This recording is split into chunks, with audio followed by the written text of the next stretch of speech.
In this presentation, we will look at project execution and control, focusing on earned value and project change request. Here is a famous saying, "Tell me how you measure, and I will tell you how I will behave." Before we start, I will first introduce myself.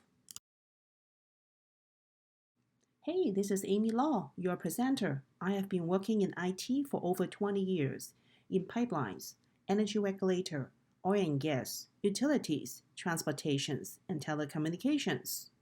I have managed projects for over 15 years in IT applications and infrastructure, system and data migration, cybersecurity, ECM, SAP, process improvement, and office facilities. In terms of education, I completed bachelor and master in computer science from the University of Calgary. I received my PMP in 2006. I also completed certifications in project management, change management, ISO 27001, Information Security Management System, and ITIL. The earned value enables project performance measurement and ongoing tracking of actual cost and progress. It allows for better forecast remaining work through objective measurements and not subjective measurements. It can justify the adjustment in strategy. Let's look at the planned value, PV, earned value, EV, and actual cost, AC. The planned value is the value of the work initially scheduled.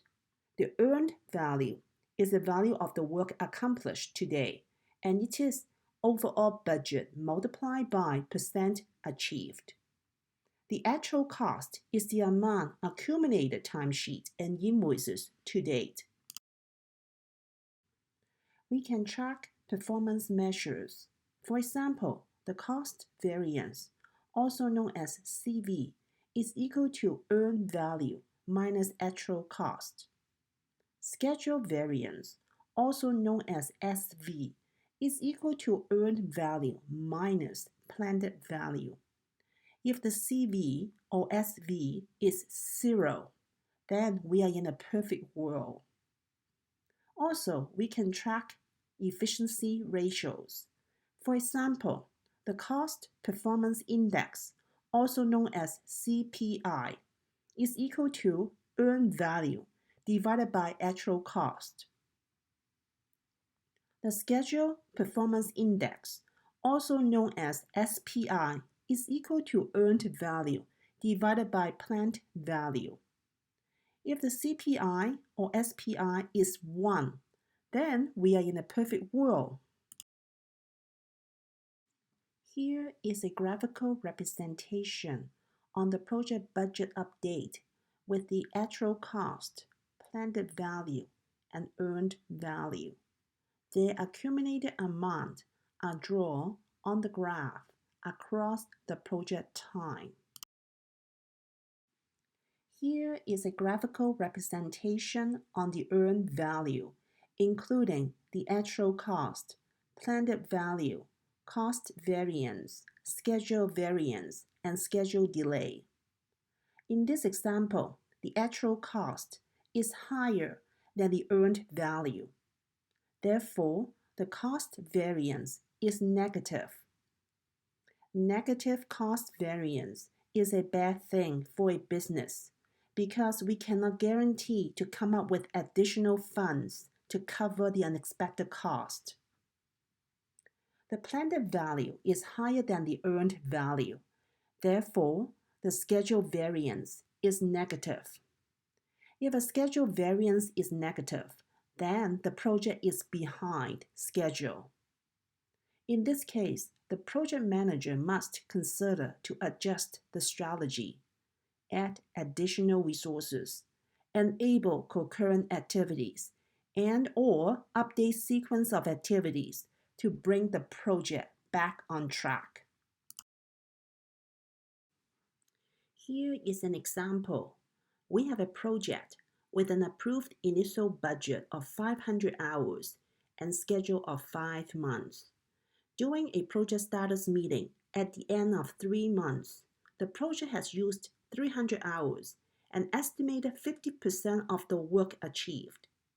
What does this mean? Is the project late or early? In order to be early, the project should have achieved more than 60% of the work by the end of month 3. So it is late. How much work has been completed? If we have only completed 50% of the work, then we have only obtained 250 hours worth of work. How many hours in total will we be required to complete the work? If we have completed 50% of the work after spent 300 hours, then the EAC estimate at completion is 600 hours. Here is another example. We have a project with an approved initial budget of 500 hours and schedule of 5 months. During a project status meeting at the end of 3 months, the project has used 300 hours and estimate another 150 hours will be required to complete the project. What does this mean? Is the project late or early? The expected completion will be 300 hours plus 150 hours, total to 450 hours. Since the approved budget is 500 hours, the project is early. What is the percentage of the work has been achieved? It is the number of hours completed divided by the latest estimated total hours. So this is 300 hours divided by 450 hours. It is 66% of the work achieved. How many hours in total will be required to complete the project? The expected completion will be 300 hours plus 150 hours. So the EAC estimate at completion is 450 hours. A duration is an estimate on a project activity. For example, the duration is 2 hours to bake a cake. An activity granularity is the activity depth and level of details that will enable a better understanding and avoid having to guess a partial percentage complete. For example, we have delivered 100 computers over a total of 500, so it is 20% delivered. The percentage complete can be used to describe how much work is achieved. For example, we can have 0% when the activity is not yet started. We can have 25% complete when we have 1/4 of the work achieved. We can have 100% complete when the activity is finished. Here is a numeric and graphical representation on the project budget update. In the table, we have the planned value, earned value, and actual cost spread across the project timeline from January to August. The blue line is the planned value with a total budget at $25,000. The earned value is sitting at $18,000 in June. The actual cost is $25,000 in June. In this example, the project is overspent because the actual cost is already at $25,000, which is the approved budget. However, the earned value is sitting at $18,000, and so it is only 72% complete. In this case, the project manager must consider to raise a project change request, asking for additional budget or reduce scope to bring the project back on track. During the project execution and control, we actively manage issues. We identify and log issues to a project issue log. We identify resources to be responsible to analyze and resolve the issues. After the issues are resolved, we make follow-up to ensure the issues are completely resolved. Here is an example of a project issue log.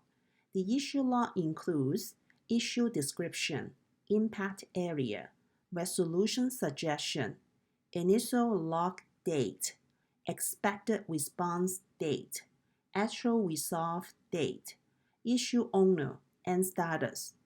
In some cases, we add details such as the person who identified the issue, priority of the issue, and comment. The priority of the issue can be important because of the valuable and limited resources available. There are some issues that cannot be resolved within the project team. As such, we may have to raise a project change request to adjust the project schedule, cost, and even scope. When it comes to project change management, we first look at types of changes. The scope change is the addition or reduction of the project. It affects the deliverables in the project charter and requires adding or modifying WBS, schedule, and or budget. For example, the project is to build a truck, and then a scope change is to build the truck with a trailer. The internal change is a change relating to time, cost, and or resources within the approved project parameters. Therefore, it does not require an overall budget or schedule change. For example, the internal change can be the change on color of the truck, such as red versus blue. An administrative change is a minor impact on schedule or budget. It does not impact scope. It can be accommodated within the project's margin. For example, the administrative change is a personnel change. We can also have changes relating to nice to have and constructive. The nice to have change does not affect the project ability to deliver the benefit and profitability. On the other hand, the constructive change improves the project's business case, benefit, or profitability in a significant way. If this is not done, the project's success may be impacted. Finally, the essential change is necessary. As such, if this is not done, the project will fail. The decision-making on project change management depends on the size of the project. For changes on a large project, we engage a project steering committee or change control board because it requires communication support and tools. For changes on a small project, the project manager can make the changes within the project charter's parameter. The project size depends on the budget, schedule, and stakeholders. Here is a project change request template. It has version, date, and project number on the top right corner. It has project name, project sponsor name, project manager name, requested by, and proposed change on the top left corner. It has a change identification, including change description, change type, and approval for impact assessment. The change request includes impact assessment, covering scope, time, cost, quality, resources, risk, communications, and procurement. It also includes the quantitative impact. The table is completed by the technical lead and project manager to determine how each deliverable is impacted with respect to the effort variance, date variance, and cost variance. The change request includes the change request status, which can be approved, rejected, or approved with conditions. It has a comment field that can be used to include the conditions for the change request or reasons for rejection. It has a signature block seeking sign-off from the project manager, functional manager, and business sponsor. Regardless of the circumstances, the project manager has to identify what is the impact if the project changes are approved and what is the impact if the project changes are rejected. Here is an example of a change log. The project change log includes request change date, priority, status, change description, potential cost impact, potential schedule impact, actual cost impact, and actual schedule impact. We have a summary of the change impact and visibility to the changes to the accumulated project cost and schedule. Project progress meeting should be held on a regular basis to provide project status update. It should include meeting agenda. The participants include work package leaders, functional managers, sponsor, and project manager.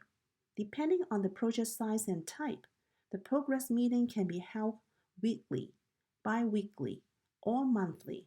For example, a project with over 30 people, labor budget over $1 million within 5 months. This project should keep the progress meeting to at least weekly to ensure regular project updates are shared. The project spent in this project is estimated to be over $200,000 in a month. As such, the weekly work achieved is expected substantial. On the other hand, another project has 5 people who are working part-time with a budget less than $50,000 across 6 months. This project should keep the progress meeting to a monthly, as there wouldn't be much update each week. In each project progress meeting, we have a standard agenda. The meeting will first introduce the project milestones and benefit realization. This enables everyone in the meeting to better understand the project milestones and appreciate the benefits realized.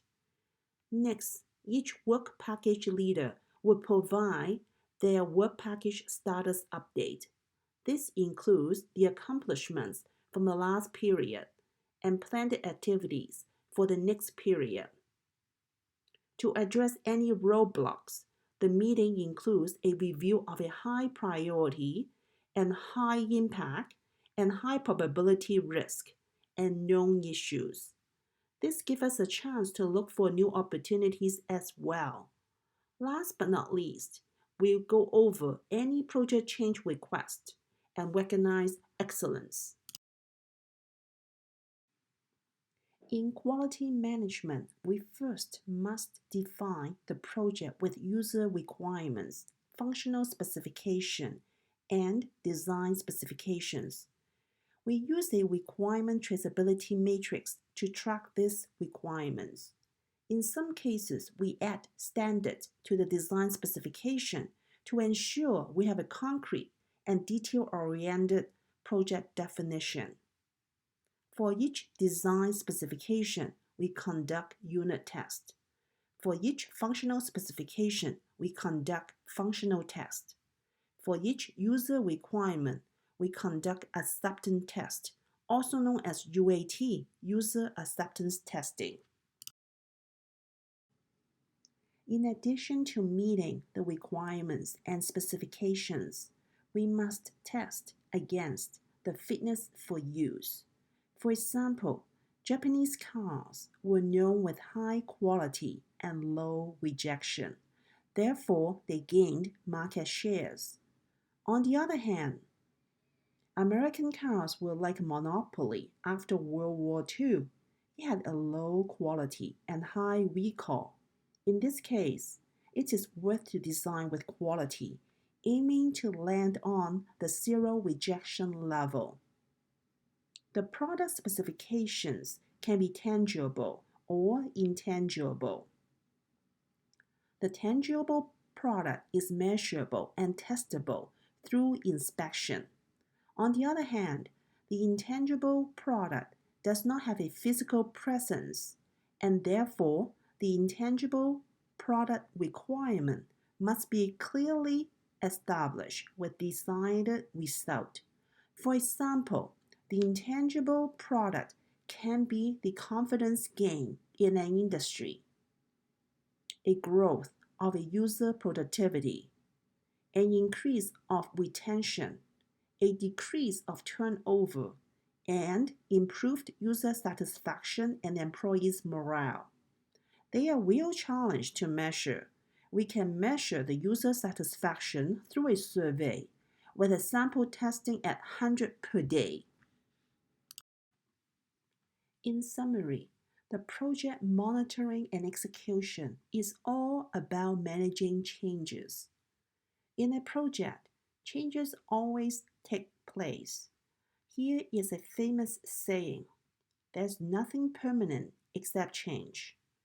We use change type to determine the appropriate approval process. We must review plans regularly and compare the current status against the baseline to identify variance. The past performance can provide a trend, such as earned value to forecast. Thank you very much for your time. Please contact me for additional project management templates and samples. Here's my contact information.